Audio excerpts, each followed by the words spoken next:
बोलिए सदगुरुदेव की। नाना पंथ जगत में निज निज गुण गावे, सबका सार बताकर गुरु मार्ग लगावे। दरअसल जितने भी मत मतांतर हैं सब में बड़ी भिन्नताएं हैं। इनमें से कबीर पंथ में बहुत ज्यादा भिन्नता है। 12 पंथ निरंजन के हैं, उनमें कोई सर्वगुण भक्ति करता है, उन पंथों में कोई कहता है परमात्मा ही नहीं है, और उनमें कुछ अन्य कर्मकांड करते हैं। इसलिए जब आदमी कबीर पंथ की भावाटी में घुसता है तो उलझ जाता है, सोचता है छोड़ो हटो। यही निरंजन का खेल है। निरंजन ने साहब से एक बात कही, तुम तो एक पंथ करो प्रकाशा, मैं 12 तुम्हारो नाम ले पंथ चलाऊं। 12 पंथ, 12 पंथ निरंजन के। इसलिए आदमी भुलेखे में आ जाता है, कभी किस मत की किताब उठाता है, कभी किस मत की किताब उठाता है, और अहमक क्रिया द्वारा जितने भी मत मतांतर हैं वो अपने पंथ को ही सच्चा स्थापित करते हैं, तर्क देते हैं कि सच्ची गद्दी हमें ही दी, सच्चा यूं है। इसलिए इस भवाटी से आदमी बाहर नहीं निकल पाता है। पर साहब ने अपनी वाणी में इन सब चीजों का उल्लेख बहुत अच्छी तरह किया है। एक जानकार क्या करता है पता है? एक सुनार को मैंने एक चीज दिखाई, सोना था, मुझे थोड़ा शंका थी। उसने हाथ में लेते ही कहा यह सोना है। मैं कहा भाई आपने हाथ में लेते इसको कैसे पहचाना? कहा गुरुजी सोने का वजन ज्यादा होता है, सोना भारी है, इस तरह चांदी भी भारी है, उसका वजन ज्यादा है। तो आइए इस तरह जो जन होई है जौहरी, शब्द लेहे बिलगाए बिलगाए। साहब कह रहे हैं हे निरंजन जो मेरे अपने जौहरी वो शब्दों को बिलगाएंगे। कुछ लोग तो इसमें सरगुण उपासना की वकालत भी करते हैं। इसलिए एक आम आदमी जब इस भावाटी में घुसा, कहा भगो एक मत नहीं हो पा रहा है। यही तो काल पुरुष का खेल है। यहां साहब एक बात करें,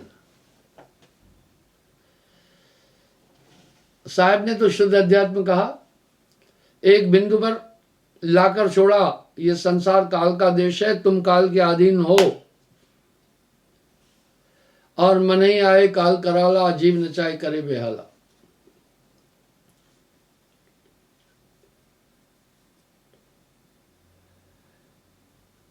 गुण प्रकृति में तत्व जो पांचों, ये गुण प्रकृति पांचों तत्व जग के स्तंभन, ये संसार के स्तंभ है।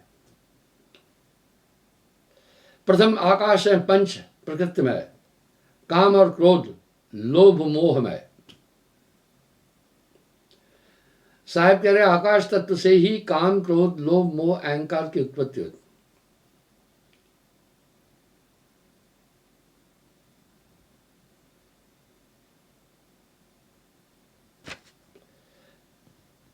इसमें काम बहुत प्रबल कह रहे हैं।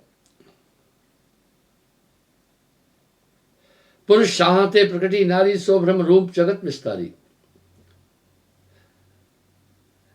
जब लो नार पुरुष की चाहा, तब लो नहीं कर्म कुल दाहा। जब साहब ये बात बोल रहे हैं, ग्रस्त गुरु कबर ने कीजिए, और कबीर पंथ में नाना ग्रस्त गुरु घूम रहे हैं। वो तर्क रखते हैं समाज के आगे, अरे भाई कबीर साहब को भी तो पत्नी थी। ऐसे आदमी कंफ्यूज हुआ। अभी यहां साहब क्या कहे, जब लो पुरुष नार पुरुष की चाहा, तब लो नहीं कर्म कुल दाहा। अपनी चाह से करे लड़ाई, ब्रह्म काट जुनन में भरमई। सोई कहो जगत की जननी, परम पुरुष के ज्ञान की हन्नी। वृद्धि जगत की कामते आई, बुद्धि विवेक कहां को सुनाई। जब ये काम उत्पन्न होता है आदमी की बुद्धि विवेक सब खत्म कर देता है। बहुत बड़े असुर इस काया में रह रहे हैं। साहब तो शुद्ध अध्यात्म की तरफ चले। काम वशी जीव हो जय बारा, ताके हृदय न रहे विचारा। बुद्धि ज्ञान विचार ये इतने विभत्स और भयंकर हैं कि इंसान का पूरा पूरा अस्तित्व ही बदल देते हैं।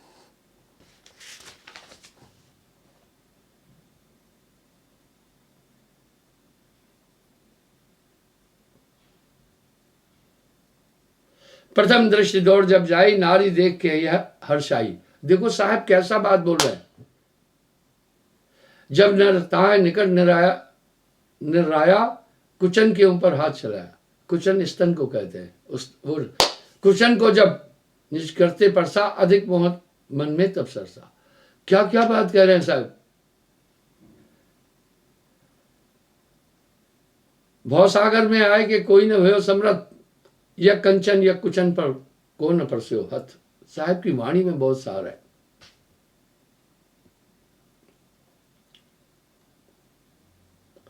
अब साहब क्या करें, भवसागर में आन के भयो कबीर समृद्ध, कंचन कुचन दो उन पे जो न परस्यो हथ। जो न परस्यो हथ आप कमला चलाई, चित चंचल हित किनसो विविध उपाय। किनसो विविध उपाय कबीर को मन के महाली, है निराश श्रीतास बहुर वैकुंठ को चाली। हाँ साहब कैसी बात बोल रहे हैं। माया साहब को भी मोहित करने आई, लेकिन क्या करें, कीन विविध उपाय, विविध बहुत तरीके, कबीर को विन की भाली। कबीर को मन की भाली, हाली हिलने को किस तरह से कबीर आकर्षित हो सकता है। कीने बहुत विविध उपाय, कबीर को मन के माली, हुए निराश श्रीतास बर वैकुंठ को चाली।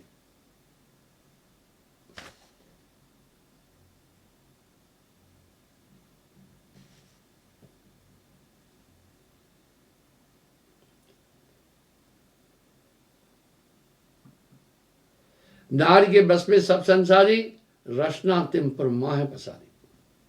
आगे साहब क्या करें, ध्यान से सुनना। भग के रुद्र ते भगवा भेषा, देव निरंजन अकत अलेखा। भगवा वस्त्र निरंजन का द्योतक है।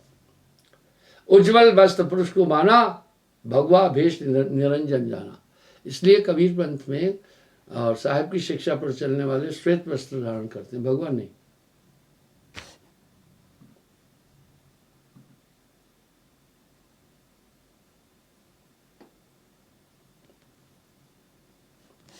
अष्ट प्रकार के।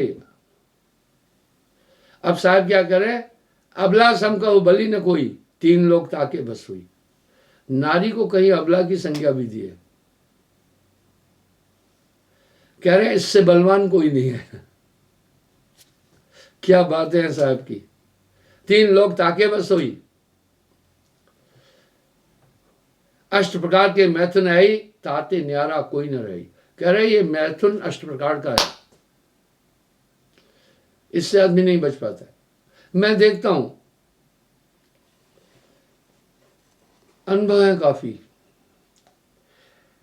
एनसीसी भी में था,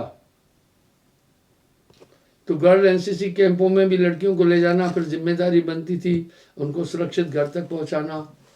स्टेशनों पर जब पहुंचना तो वो लड़के आ जाना कहीं कि मेरी सिस्टर है, मेरा फलाना है, और तमाम कैंपों में भी आ जाते थे, वहां से भगा देते थे उनको। कॉलेजों और कई ऐसे स्थानों पर देखो, आवारगर्दी वाले लोग जाकर खड़े हो जाते हैं, धक्का मुक्की करने लग जाते हैं। तो साहब कह रहे हैं अष्ट प्रकार का मैथुन है, वो सुनिए। वो यूं है, श्रोतो सुनना, सुमरनो सुमरण करना, याद करना, कीर्तनो उस पर गाना, ऐसे सेक्सी गीत गाना, चितवनो देखना, बकंतो उसके विषय में, दृढ़ संकल्प हो उसके लिए चिंतन करते रहना,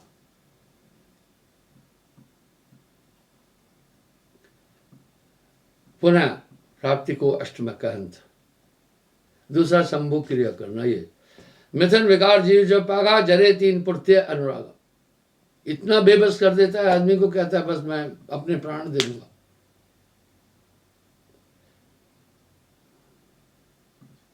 जेते जग में कथा कहानी, नार प्रताप सकलते जानी। जब लो रहे देह को खेला, तब लो हो नारी संग मेला। नार परे जो जाना चाहे, ताकि दे तहाँ नहीं रही। भग भोगे और भक्त का आए, फिर भग भोगन को आए। जड़ चेतन दोई नार स्वरूपा, कनक कामनी जीव ब्रह्मपु। साहब कह रहे माया के दो रूप है, जड़ में सोना चांदी, चेतन में नारी।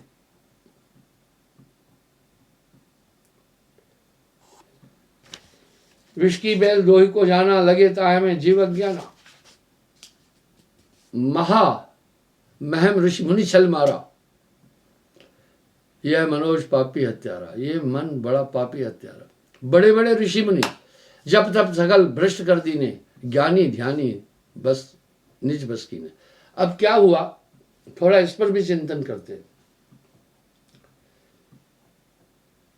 कहते हैं जब सन्यासी या ऋषि मुनि नारी के संसद में आए, जब तक खत्म हो जाता है। ये साहब भी बोल रहे हैं। मैंने ये बात कई आदमी से पूछी, इसका भी उत्तर उपयुक्त नहीं मिलता है।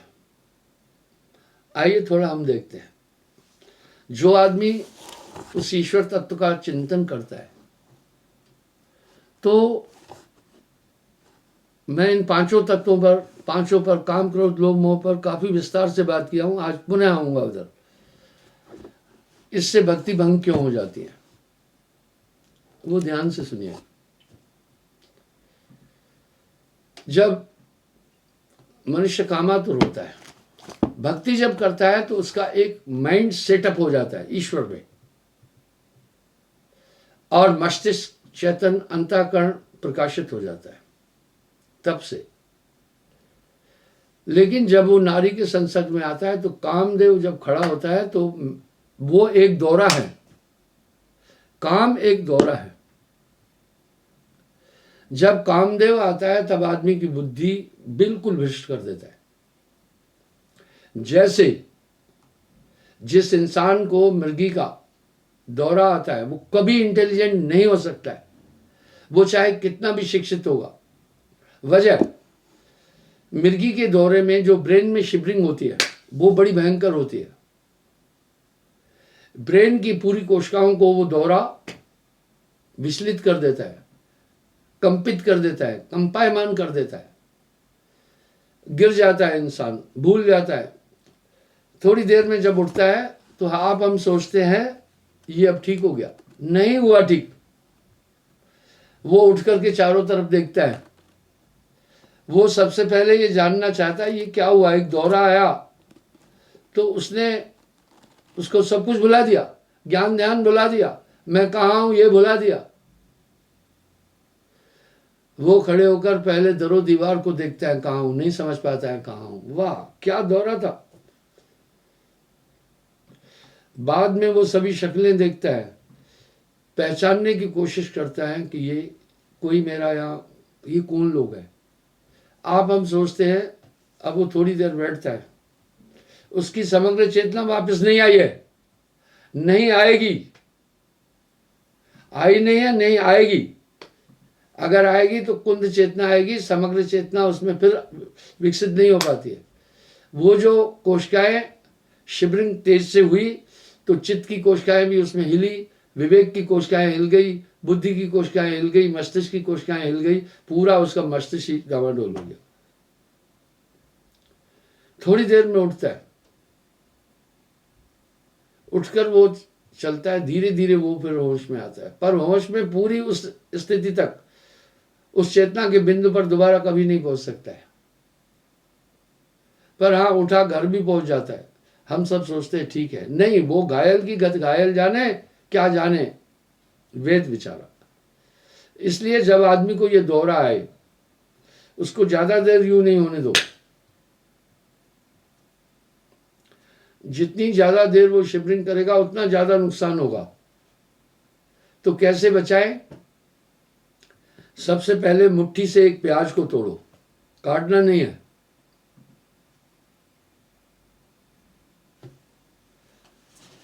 मुट्ठी को प्याज से तोड़ो, उसको जो खोलो, अलग नहीं करना, खोलो, उसके नाक से 2-3 इंच दूर ऐसे रखो।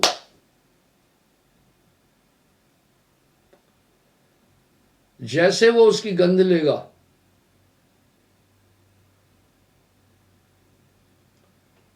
तैसे ही उसकी शिवरिंग खत्म हो जाएगी।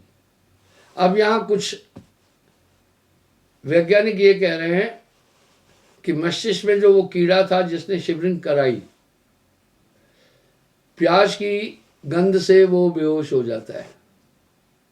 एनी हाउ, पर पहले उसे ये देखो, अगर उसकी जीभ दांतों के बीच आ गई है तो सलाई से या दातुन से या किसी तरह जीभ बाहर निकालो, अंदर करो उसकी जीभ। वो जीभ इतनी जोर से दांत कस जाते हैं कि अच्छा भला आदमी भी दांत नहीं खोल सकता है। उसको या तो सलाई से खोलते हैं या तो दातुन से खोलते हैं। जीभ को रिलैक्स करो, वो फौरन सुंघा दो। ये कर्तव्य बनता है इंसान का, खड़े होकर तमाशा नहीं देखना है। और प्याज सुंघा दो, वो शिवरिंग बंद हो जाएगी। जब शिवरिंग बंद हो जाएगी तो फिर नुकसान कम होगा। प्याज को मुक्के से तोड़ो, देखो मैं तोड़ता हूं,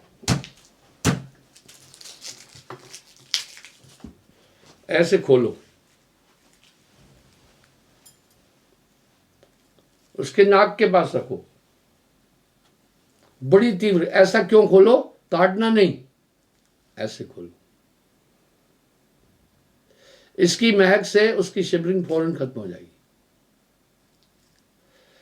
फिर जब वो बैठता है, आप उस समय मानवीय कर्तव्य को नहीं भूलो। उसके पैरों की उंगलियों को दबाओ और गर्दन को दबाना। गर्दन को कैसे दबाना? मैक्सिमम हमारी कोशिकाएं इस तरफ से चलती है, ये जगह इसको दबाना, कंधों को दबाना। ये आपका धर्म है। मानव संकट में तो मानव का धर्म है उसको सहयोग करना, ये मानवीय धर्म है। संकट में उसकी सहायता करना।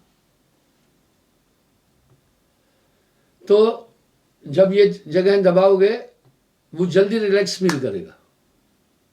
उतनी क्षति नहीं हुई जितनी क्षति होना चाहिए थी,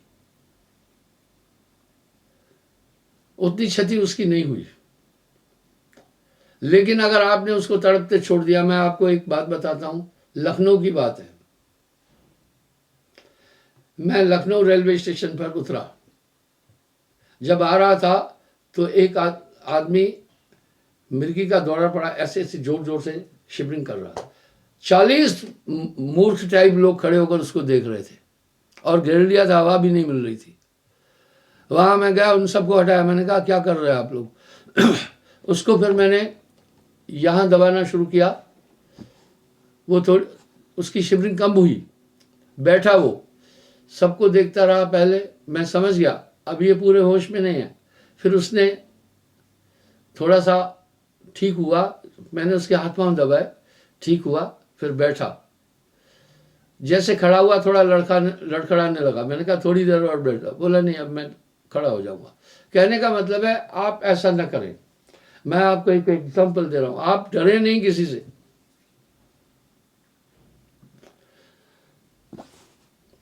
भोपाल की बात है, तलैया के पास एक आदमी का टेम्पो से एक्सीडेंट हुआ। आज से 25-30 साल पुरानी बात बता रहा हूं। उसके इस जगह से जैसे घड़ा फूटता है, पानी गिरता है, ब्लड गिर रहा था। 10-15 तमाशाबीन वहां खड़े होकर देख रहे थे। अरे मैंने बोला बेवकूफो क्या देख रहे हो, अधिक ब्लड गिरा, ये तो मर जाएगा। उसको दबाकर पट्टी बांधी, मैं हॉस्पिटल पहुंचाया। ये आपका कर्तव्य बनता है।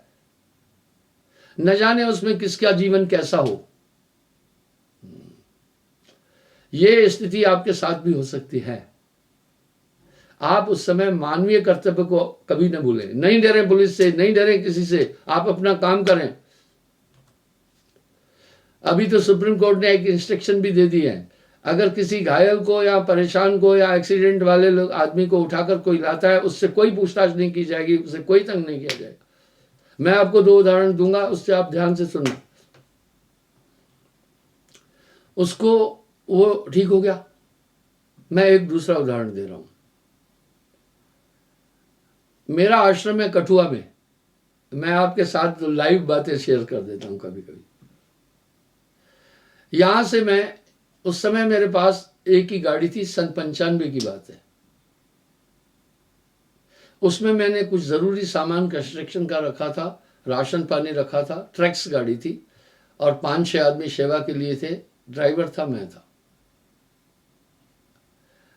जब मैं आश्रम से जा रहा था तो मैसर सांबा के बाद में पड़ता है, यहां से जाते समय वहां एक ढलान और ब्लाइंड मोड़ है, वहां एक गाड़ी आ रही थी, दिल्ली से टूरिस्ट कैब थी, बस थी, यहां की नॉन स्टॉप, और उन दोनों में एक्सीडेंट हुआ, बहुत भयंकर एक्सीडेंट हुआ।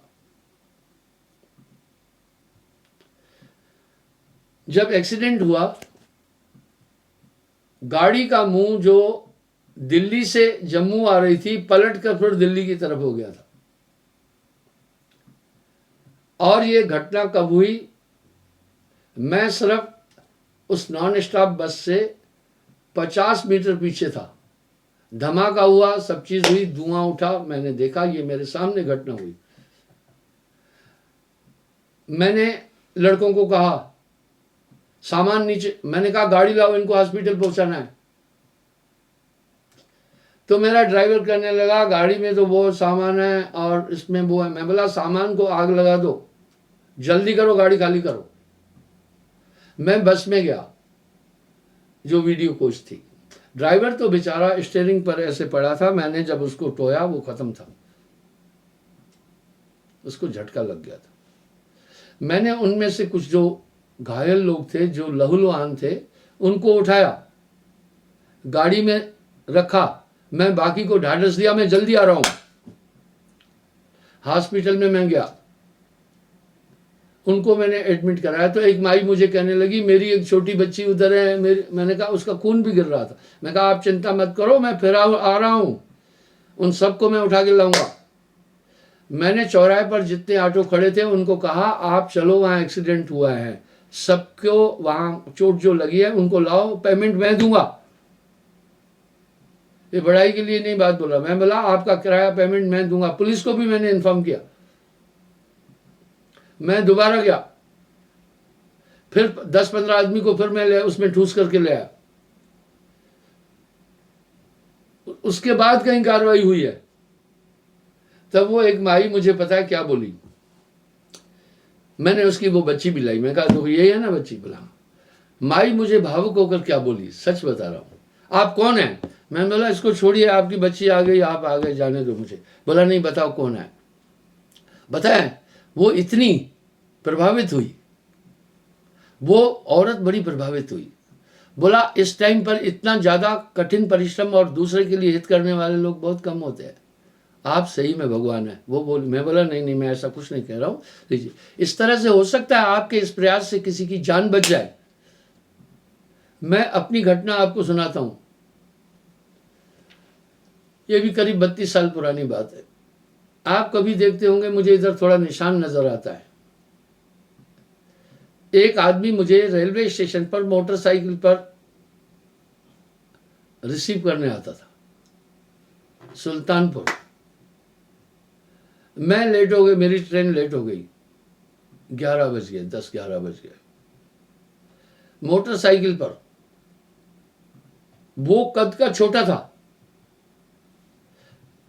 मोटरसाइकिल चलाने वाला थोड़ा हेल्दी होना चाहिए ताकि उसके दोनों पांव लग सके जमीन पर उसके दोनों पांव जमीन पर नहीं लगते थे, पर सेवादार था, एक पांव थोड़ा ऐसे जांग करके, एक जांग रखता था सीट पर, एक नीचे पैर रखता था। वो गाड़ी बड़ी तेज चलाता था। मैंने उसको कहा भाई तुम ऐसा करो, गाड़ी तेज नहीं चलाया करो। खैर वो मेरी हिदायत को अनसुना किया। दियरा के पास, कादीपुर से पहले एक ब्रेकर था, गाड़ी 70-80 की स्पीड में थी, उछली, एक्सीडेंट हुआ। वो छोटी बालिका बीच में थी, मैंने सोचा पीछे बैठेगी सो जाएगी, इसलिए उसको मैंने बीच में रखा था, मैं पीछे था। गाड़ी बड़ी उछली, एक्सीडेंट हुआ बुरा। मैं इस साइड से नीचे, इस तरफ है निशान अजय,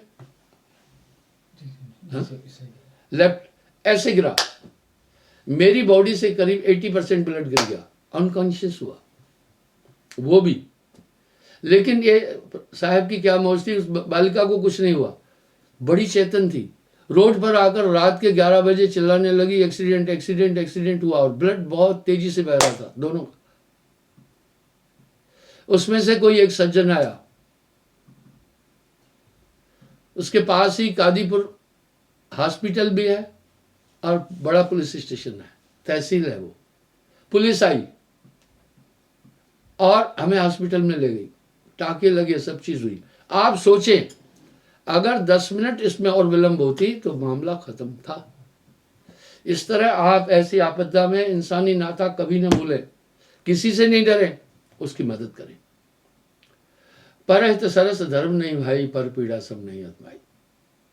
पुलिस पूछेगी कुछ से, ठीक है आप बताएं, लेकिन सुप्रीम कोर्ट ने बड़ी अच्छी इंस्ट्रक्शन दी, बोला जो ऐसे एक्सीडेंट वाले घायल आदमी को ले आता है आपके पास, उससे कोई न दवा होगा, न कोई जानकारी ली, हाँ वो अगर देना चाहे ठीक है, उस पर कोई प्रेशर नहीं करना। नहीं तो पहले वो बेचारा फंस जाता था, तो लोग क्या करते थे, रोड पर एक्सीडेंट से आदमी तड़पता रहता था, कोई उठाता ही नहीं था, कोई पुलिस को खबर भी नहीं देने जाता था।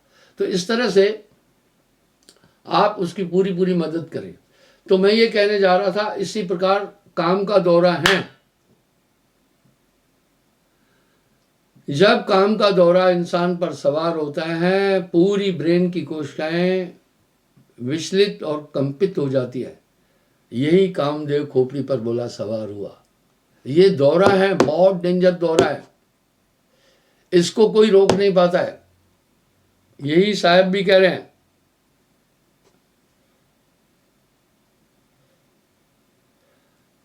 तप जप सकल भ्रष्ट कर दीने, ज्ञानी ध्यानी निज बस कीने, महामहम ऋषि मुनि छल मारा। इतना प्रबल है, काम प्रबल अति भयंकर महादारुण काल, गण गंधर्व यक्ष किन्नर सब है कीन बिहार। यह मनोज पापी हत्यारा, तप जप सकल भ्रष्ट कर दीने, ज्ञानी ध्यानी निज बस कीने। इस तरह जब काम का दौरा पड़ता है, पूरी कोशिकाएं हिलती है, पूरी कोशिकाएं डिस्ट्रॉय हो जाती है। इसलिए अध्ययन भी ब्रह्मचर्य अवस्था में किया जा सकता है, विवाहित के बाद बहुत कम चांस होते हैं। सूखे पत्र आहार और पौना भगे, धृत धर्म पराशर के सर के। वाह, पराशर ऋषि सूखे पत्तों का आहार करता था। पवन उस पराशर को दृग्जोहिन मोहिन रूप महा, मन मोहित नाहर के हर के, विधि नारद चंद स्वचंद भय, हृदय वज्रो धर के कर धर के। अस कौतुक सो मन कौतुक भो, जो मन दोन कियो सबकी, भव सागर के घर के। इस तरह काम प्रबल अति भयंकर महादारुण काल, गण गंधर्व यक्ष किन्नर सब है कीन बहाल। ये असुर घट में बसे शरीर में निवास करते हैं। इससे आदमी बुद्धि को हरण कर लेते हैं। ये साध सिद्ध चले बन भागी, जाय नार तिनके संग लागी, मौनी होए बसे गिरकंदर। गिरकंदरा पहाड़ी गुफाओं में जाकर रहे, बसे नार तिनके उर अंदर, वहां भी वो हृदय में बसती है। मैथुन अष्ट तबो नहीं जाई, ताते बिकल सकल ऋषिराई। ये 8 प्रकार का मैथुन है, 8 एक जैसे ही है, 8 एक जैसे ही है।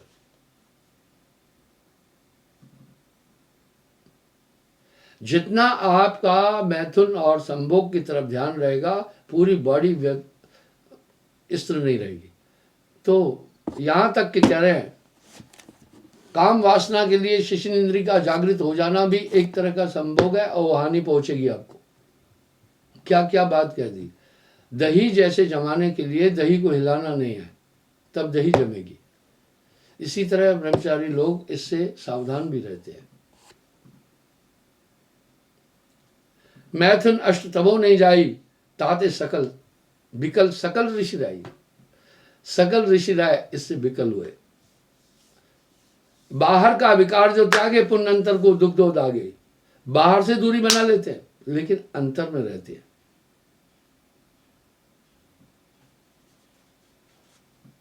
जतन अनेक करे ऋषराई, विजय मार परताव न पाई।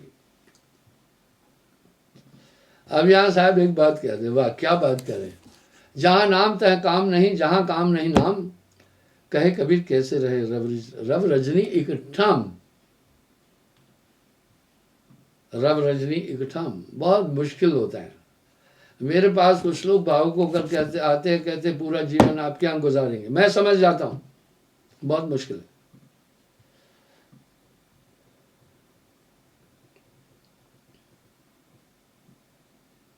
जस नट मरकट खेल खिलावे, जैसे बंदर को बाजीगर खेल खिलाता है, तथा मनोज भव जीव नचाए। मन को मनोज भी कह रहे हैं, ये ऐसे जीव को नचाता है। नार के वसन आभूषण ओरा, साधु कबो ना निज जोड़ा। अनुभव की बात आपके सामने रख रहा हूं। साहब कह रहे हैं नारी के वस्त्रों को, आभूषणों को एक सन्यासी उनको भी नहीं देखता है, दीर्घ आंखों को कहते हैं। नारी चित्र कागज मूरत गन, ताय न संत लखे निज नैनन। उन तस्वीरें वो सब ये उत्तेजना उत्पन्न करने वाली होती है।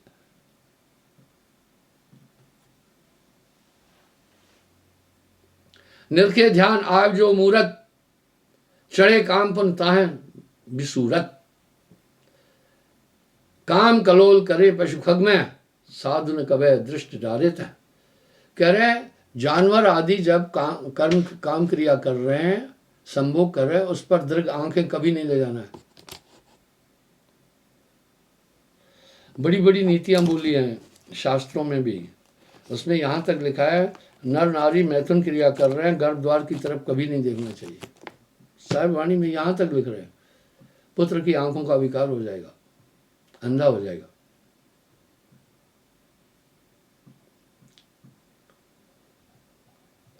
मदन विकार अनेक विधाना, सो सब त्यागे ज्ञान निधाना। जब लो यह विकार दिल लागे, तब लो ज्ञान किरण नहीं जागे। जब तक ये रहेंगे आदमी को ज्ञान नहीं रहेगा। जहां काम तह नाम नहीं, जहां नाम नहीं काम, कहे कबीर कैसे रहे रव रजनी के ठाम।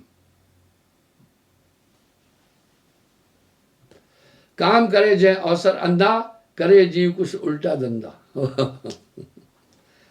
खूब कहा है साहब ने, बस बुद्धि उलट जाती है। कितने बड़े बड़े धुरंधरों को इसने नचाया। काम प्रबल अति भयंकर महादारुण काल, गण गंधर्व यक्ष किन्नर सब है कीन हाल। हाँ किन्नर हिजड़ों को भी।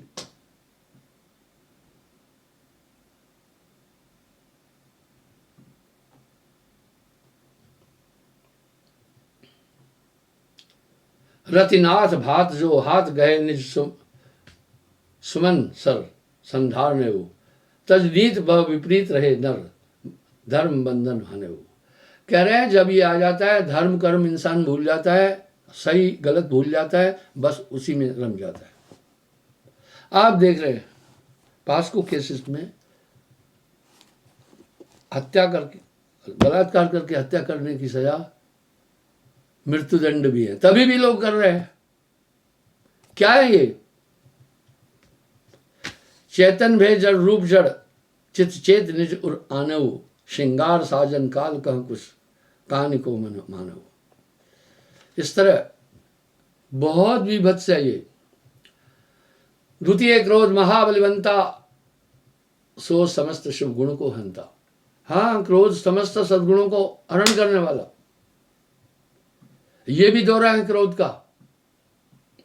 बस जब क्रोध आ जाता है तो हिंसा, उसका पूरा परिवार, इसका विश्लेषण दिया, ये जाग उठते हैं और सुमरण एक वो ताकत है इन सबको खत्म कर देता है। ये शरीर में किस तरह से रह रहे हैं गुप्त, दिखते नहीं है पर बुद्धि में आच्छादन करते हैं। इस तरह नाम की ताकत दिखती नहीं है पर आपके अंतःकरण में जाकर हृदय को उजागर करती है। जहां नाम तह काम नहीं, जहां काम नहीं नाम, कहे कबीर कैसे रहे रव रजनी के ठाम। जाको देख बुद्धिवर कंपत, रहे न निकट भजी हो चंपत। महाकाल ये क्रोध उचारा, यह खल प्रकट होए जय मारा। इतना क्रोध आ जाता है, खल कहते नीच को। यहां साहब ने चेतावनी का एक शब्द कहा, काया गढ़ खोज मेरे भाई, तेरी काल अवध घट जाई।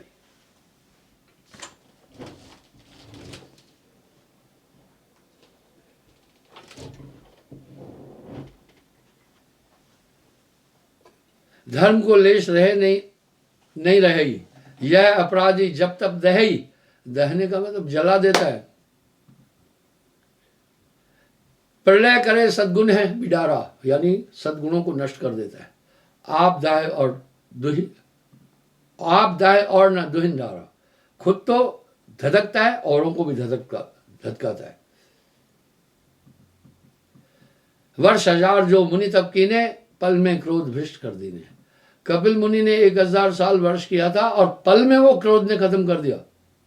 क्योंकि क्रोध के समय भी जो एक वेग उठता है, पूरी अंतःकरण की कोशिकाओं को हिला देता है। बहुबंधन थे बांध दिया, एक बेचारा जीव बेचारा क्या करे, जो न छड़ावे चाहिए। एक इंजीनियर ने मुझसे नाम लिया, उसकी वो अच्छा था, बीबी नाम फिलहाल नहीं ले रही थी। वो मुझे एक बात बोला, गुरुजी मेरी बीबी कहती है कि नाम लेने के बाद तो एक चीज तुम में दिख रही है, तुम्हें अभी गुस्सा नहीं आ रहा है।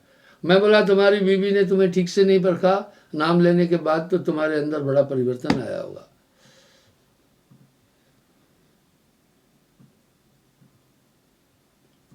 तब जब कहा क्रोध जब हुई, जब क्रोध उत्पन्न होता है तब जब सब खत्म हो जाए। जीव को नरक निश्चय भिगोई, निश्चय, और मार मार कर धाये, वो तो बुद्धि भ्रष्ट हो जाती है।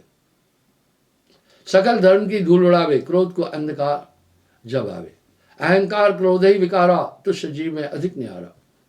कीड़ा रहे घासन में, ऐसो क्रोध ताहे के मन में, जो कोई ताको परसे जाई, महाक्रोध ताके उर्साए। एक छोटा सा कीड़ा भी है, ये सब प्राणियों में भरा पड़ा है। अगर कोई थोड़ा टच करे तो वो भी लड़ने के लिए तैयार हो जाता है। जो कोई ताको पर से आकर, क्रोधते अस मन ही विचारी, छुअन हार को डारो मारी। कूदे उछले सोरन चलई, आपको अबल जान के जली। इस तरह ये असुर तो बहुत शरीर के अंदर विध्वंस मचाए है। तृतीय लोक की कथा बखाने, शुभ गति लहे न लोभी प्राणी। हाँ, लोभी कभी शुभ गति को प्राप्ति नहीं हो सकता। लोभी निष्दिन माला फेरे, ताको पार होए नहीं बेरे। शुभ होए नरक के अधिकारी, जब तक क्यों न जन्म सदारी। लोभी जीव जेते जगमाई, नरक हेत सब ही सोहाई। कह रहे जितने भी लालची है सब नरक में जाएंगे। लोभ तो शुभ करनी नहीं आए, सोई सब अधर्म अग कर्म कराए। सभी पाप करा देगा लोभ।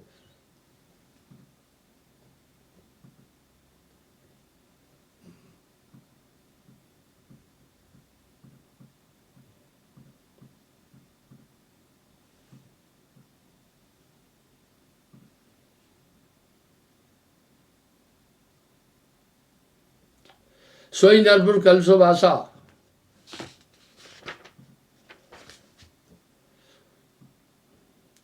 तें प्रकीन बुद्धि विनाशा। सोई दुष्ट सब करे अकाजा, परीक्षित धर्म धुरंधर राजा। राजा परीक्षित भी धर्म के धुरंधर थे। ताहे को सो बुद्धि बिगाड़ा, कंचन पर कली आसन डाला। कलयुग में साहब कह रहे हैं, सोने पर ही काल का निवास है। मुझे लोगों ने न जाने कितनी मुद्रियां दी, कभी नहीं पहना। राजा परीक्षित सोने का मुकुट पहना हुआ था, उसी पर काल सवार हुआ। तब एक महात्मा जो बैठा था तपस्या में, उससे जाकर पूछा तो वो तो अपने तप में था, क्योंकि सर पर मुकुट था सोने का, वहां काल का वास है। मरा हुआ सांप ऋषि के गले में डाल दिया राजा परीक्षित ने। घर आ गया, इतने में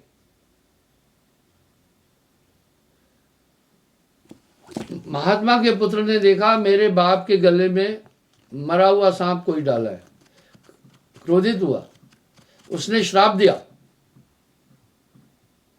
जिसने मेरे पिता के गले में मरा सांप डाला है यही उसको सांप तक्षक 7 दिन के अंदर डसेगा, वृथा न होए देव ऋषिवाणी। महात्मा जाग पड़ा ध्यान से उस श्राप को सुनकर। जब पता चला राजा परीक्षित ने ये सांप डाला था, क्योंकि प्यास से व्यथित था, जब ऋषि ध्यान में बैठा था जवाब नहीं दिया, उसने गुस्से में वो सांप उसके गले में डाल दिया मरा हुआ। ऋषि बहुत दुखी हुआ, बोला राजा परीक्षित प्रजा का सुख देखने वाला और इतना धर्मात्मा है, ये तुमने इसको क्या श्राप दिया। उधर जब राजा परीक्षित ने अपने सर से मुकुट उतारा तो बुद्धि फिर शुद्ध हुई, कहो मैं ये क्या कर दिया। यही बात साहब कह रहे हैं।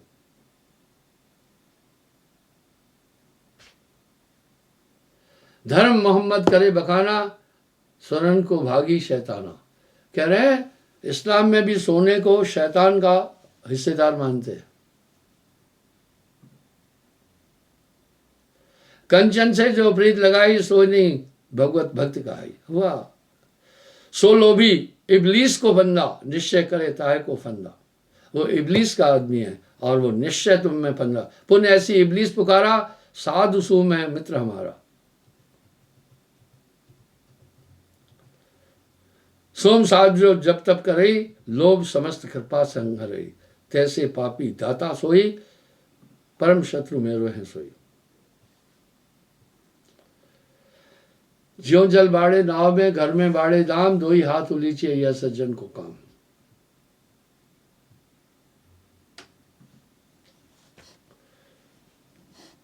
बड़ी प्यारी बात बोल रहे हैं यहां साहब।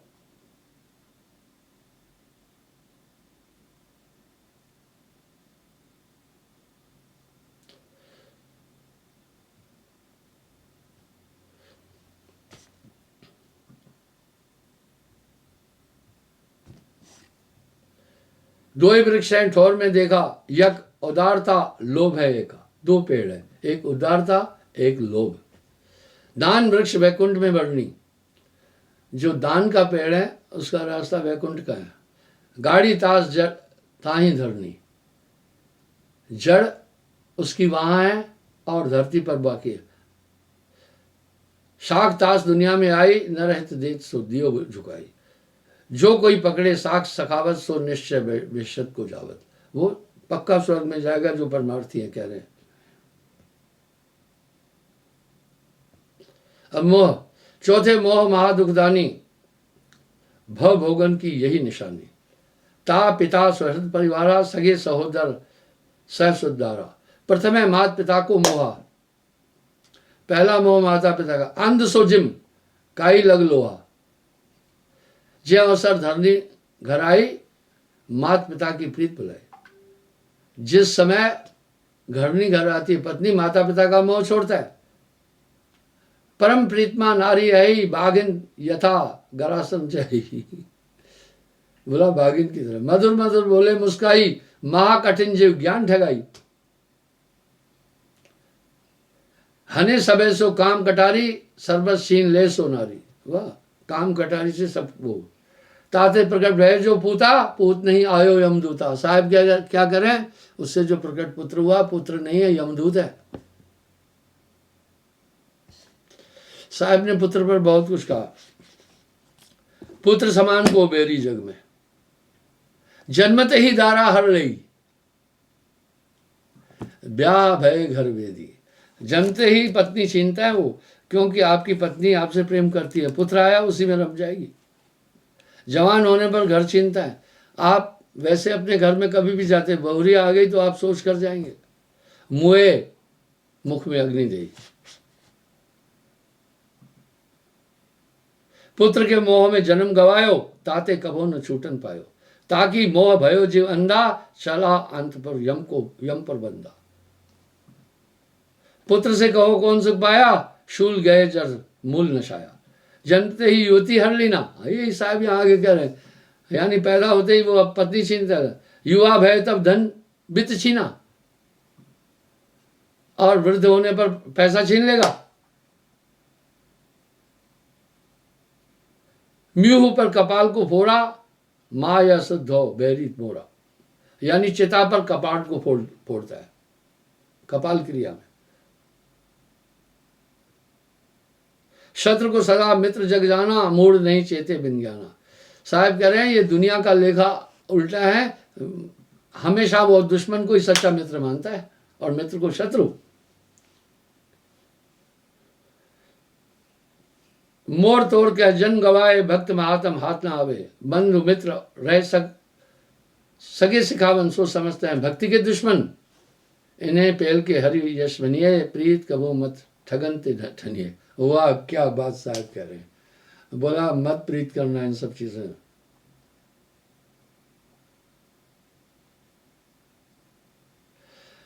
दस दिश देख बहुत दृष्टि पसारा, बोला 10 दिशाओं में दृष्टि पसार के देखना, कोई नहीं तेरो यह संसारा, इस दुनिया में कोई तुम्हारा नहीं। मात पिता स्वार्थ हितकार, शुद्धारा है सकल परिवार। कोई न तेरो उबारन हार, समिल तो है नरक में डार। कोई तुम्हारा उबारने वाला नहीं है। ताते तजो सकल की प्रीत, यह दुनिया मतलब की मीत। जय अवसर स्वार्थ न होए, तेरो संग करे नहीं कोई। जब स्वार्थ की पूर्ति नहीं होगी तुम्हारा साथ कोई करेगा ही नहीं। बुद्धि विचार विलोक विलोय, यह जग जान महाठग होए। ठग से प्रीत किए धन खोए, लहे अमर फल जो विष जोय।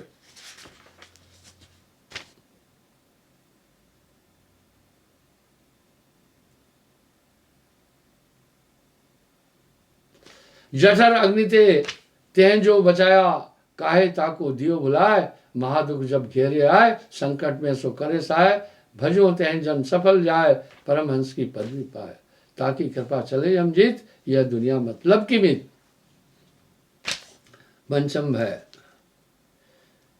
भय बटमार बडेरा, जो गए जीव नरक में घेरा। भय वश तपी न जब तप करही, भय ते कायर घर में मरही। भय कर शूर करे ना करनी, भय कर सती न अग्नि में जरनी। भय कीन शुभ कर्म न होए, भय कर शुभ गति लहे न कोय। भय कर विद्या बुद्धि की हानि, भय भ्रम कर भ्रम सहानि। ये 5 वर्ष का वह ध्रुपाया, तब कारण सो वनय सदाया। मिले ताहे नारद ऋषराई, विविध भान से भय दिखलाया। कानन महाभयावन कहू, ध्रुव के हृदय एक न भयऊ। उसको वहां पर भय दिया गया, यहाँ जंगली जानवर आएंगे तुम्हें खाएंगे, लेकिन ध्रुव ने कुछ नहीं माना। पंच प्रकृति आकाश की कीन कछु बखान, एक ते एक महाबल सकल नरक की गान। इस तरह आकाश तत्व की ये 5 प्रवृत्तियां हैं, काम क्रोध लोभ मोह अहंकार भय आदि, ये तुम्हारे बहुत शत्रु हैं। और जब नाम हृदय धरा, भया पाप का नाश, जैसे चिंगी आग की बड़ी पुरानी घास। कल 75वां स्वतंत्रता दिवस है, तो यहाँ ध्वजारोहण करते हैं, हम झंडा चढ़ाते हैं। तो 10 बजे बड़ी धूप हो जाती है। इस बार हमने निश्चय किया है कि ये 8 बजे चढ़ाया जाएगा साहब।